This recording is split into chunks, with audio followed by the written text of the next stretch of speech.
என் ஆனந்த் எனும் நான் சட்டப்படி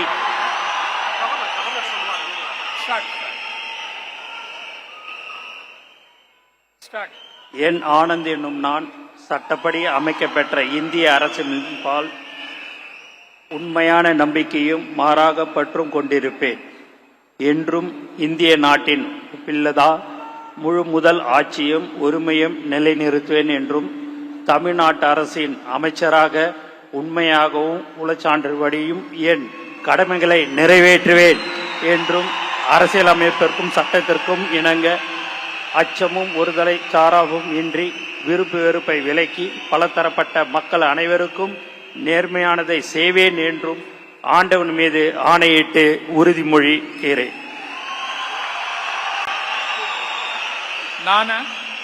என் ஆனந்த் என்னும் நான் தமிழ்நாட்டு அரசின் அமைச்சர் என்ற முறையில் எனது கவனத்துக்குள்வதும் தெரியவதுமான எந்த பொருளையும் அமைச்சரின் கடமைகளை உரியவாறு நிறைவேற்ற தேவையான அளவுக்கன்றி ஒருவரிடமோ பலரிடமோ நேர்முகமாகவோ மறைமுகமாகவோ அறிவிக்கவோ வெளிப்படுத்தவே மாட்டேன் என்று ஆண்டவன் மீது ஆணையிட்டு உறுதிமொழிகிறேன்.